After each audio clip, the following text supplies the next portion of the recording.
Good morning my family, তোমরা সবাই কেমন আছো? আশা করি তোমরা সবাই ভালো আছো, আমিও ভালো আছি। তো পূজা লাইফস্টাইলে আর একটা ভিডিও নিয়ে আমি চলে এসেছি তোমাদের সাথে শেয়ার করতে। তো প্রতিদিনকার মতন আমি কিন্তু ঘুম থেকে উঠে পড়েছি। আর অন্য দিন আমি ঝাঁট দেওয়া থেকে নিয়ে তো প্রতিদিনকার মতন কিন্তু আমি যেরকম ঘর মোছা বা ছাদ থেকে ভিডিওটা স্টার্ট করি, আজকে কিন্তু একদম বাসি বিছানা থেকে স্টার্ট করলাম। তো মনে হলো যে একটু করি। তো একটু অন্ধকার অন্ধকার লাগছিল, যেহেতু লাইট জ্বালালেই মেয়ে উঠে যাবে, ওই জন্য আমি আর এটা করতে পারিনি।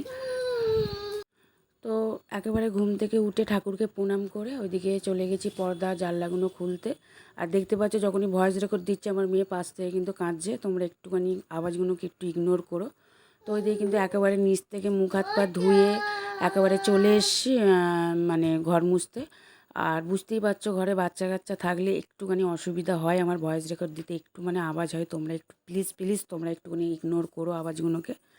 হ্যাঁ, তো তোমরা একটু আওয়াজগুলোকে ইগনোর করো। তারপরে কিন্তু একেবারে ঘরদোরগুলো মুছে মাছে তারপর চলে যাব আমি এখন স্নান করব। আজকে অনেকটা কাজ, আজকে আমার কি বলবো, আমার সারা দিনের খাটনি আজকে আমার বৃথা গেছে। তোমরা থাম্বনেল টাইটেলটা দেখলেই হয়তো তোমরা বুঝতে পারবে আমি কেন কথাটা বলছি। তো এত জামা কাপড় কেচেও আমার যখন জামা কাপড়গুলো সব শুকনো হয়ে গেছে, আমার একটুখানি ভুলের জন্য আমার সব জামা কাপড়গুলো আমার ভিজে একদম হয়ে গেছে, আমাকে আবার ডবল করে কালকে খাটেনি। তো ওইদিকে আমি কিন্তু আমার ঘরের সব কাজ অলমোস্ট কমপ্লিট। ওইদিকে কিন্তু আমি এখন ব্রাশ করে নিচ্ছি, ব্রাশ ট্রাশ করে আমি চান করা হয়ে গেছে। চান করে কিন্তু আমি চলেও এসেছি। তো পর্দাটা আমি দিয়ে যাই, যেহেতু ছেলে ওখানে ভাত বসিয়ে যাই, তো জানলা দিয়ে ভীষণ হাওয়া দেয়। ওই জন্য আমার গ্যাসটা যদি লিভে যায়, ওই জন্য আমি পর্দাটা দিয়ে রাখি। তো ওইদিকে কিন্তু স্নান করে ঘরের সমস্ত কাজ আমার হয়ে গেছে। তো ওইদিকে কিন্তু এখন চলে যাব, এখন ছেলেকে তুলবো, কারণ ছেলেকে পড়তে দিতে যাব। আজকে উঠেছি 6:30টায়, কিন্তু আমার আজকে কিন্তু প্রচুর দেরি হয়ে গেছে, কারণ বাথরুমে শ্বশুর ঢুকেছিল। আর শ্বশুর তো অসুস্থ মানুষ, ওই জন্য আমার একটু সময় লাগবে। তো আমাদের দুটো বাথরুমে, কিন্তু সকালবেলাটা তো সবারই বাথরুমের দরকার পড়ে, ওই জন্য আমি দাঁড়িয়েছিলাম, দাঁড়িয়ে থাকতে থাকতে দেরি হয়ে গেছে। তারপর কি করব, দাঁড়িয়ে থাকতে থাকতে প্রায় 8:20 হয়ে গেছে। ছেলে 8:30 থেকে পড়া। তো ওকে তাড়াতাড়ি করে উঠিয়ে দাঁত মাজিয়ে ওকে তাড়াতাড়ি করে জামা কাপড় পরিয়ে ওকে সাইকেল নিয়ে বেরিয়ে পড়েছি। আর আমি দেখো হাঁপাচ্ছি, কারণ আমি সিঁড়ি থেকে একটু বেশি দৌড়ে উঠলেই না আমি হাঁপিয়ে যাই। তো ওইদিকে ছেলেকে দিয়ে একেবারে চলে গেছি ছাদে, যে ছাদে কাপড়গুলো তাড়াতাড়ি করে শুকুর দিচ্ছে, যেহেতু আমাকে রান্না করতে হবে তোমাদের দাদাভাইয়ের জন্য, কারণ ও কদিন ধরে নাইট ডিউটি করছে, বি নাইট একসাথে করছে। ওরও শরীরে ধকল, ও ভাবছে যে যদি 2 টাকা আমি বেশি ইনকাম করতে পারি, তাহলে টাকাটা তো আমাদেরই থাকবে আর কি। তো ওর শরীরে কষ্ট হচ্ছে বুঝতে পারছি, বি করে আবার নাইট করে সকালবেলা এসে 1-2 ঘন্টা ঘুমিয়ে আবার কাজে যাওয়া, অনেকটা একটু শরীরে ধকল হয়ে যায়।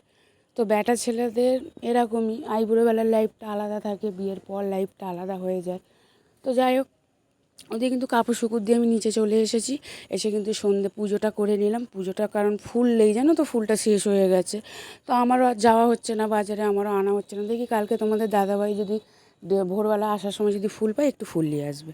তো তারপরে পুজো করে আর কিন্তু কোনো ভিডিও আমি করতে পারিনি, কারণ আমার হাতে একটুও সময় ছিল না। কারণ তোমাদের দাদাভাই রান্না করতে দেরি হয়ে যাচ্ছিলো, 9:30টায় বেরোবে, আর প্রায় 8:45 বেজে গেছিলো। তো ওইদিকে তোমার দাদাভাই বেরিয়ে গেছে, ছেলেও কিন্তু খেয়ে দিয়ে কিন্তু স্কুলে চলে গেছে।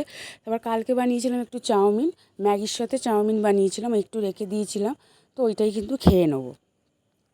তো ওইদিকে কিন্তু জানলার দিকে তাকাতে তাকাতে আর জানলার দিকে দেখছি একদিকে রোদ একদিকে মেঘলা, দেখতে দেখতে আমি চাউমিনটা খেয়ে নিচ্ছি, খুব ভালো লাগছিলো।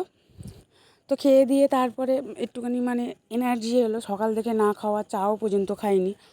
তো ওইদিকে কিন্তু তারপরে দেখতে পাচ্ছ ঘরের অবস্থা কি, মেয়ে এই সময় নিচে রয়েছে, ওই জন্য তাড়াতাড়ি করে গুছিয়ে নেবো। তো ওগুলো গুছিয়ে গাছিয়ে তারপরে একেবারে সব কাজ মেটানো আমার হয়ে গেছে দেখতে পাচ্ছ। আর ছেলেও কিন্তু চলে এসছে, আর আমি একটু বেরিয়েছিলাম আলু কিনতে।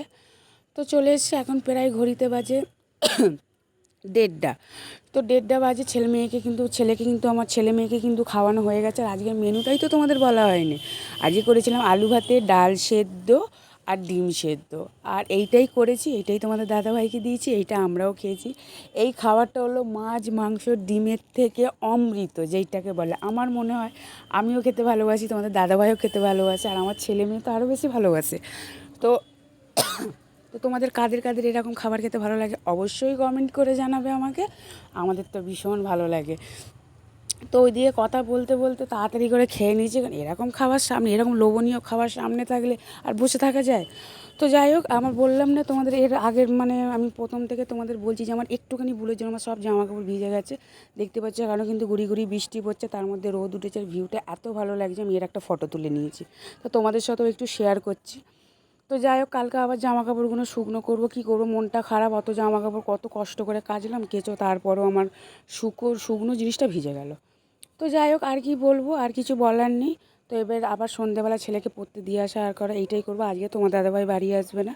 তো ভিডিওটা ভালো লেগে থাকলে একটা ছোট্ট করে লাইক, শেয়ার, কমেন্ট আর সাবস্ক্রাইব করতে ভুলবে না। দেখা হচ্ছে নেক্সট ভিডিও। টাটা।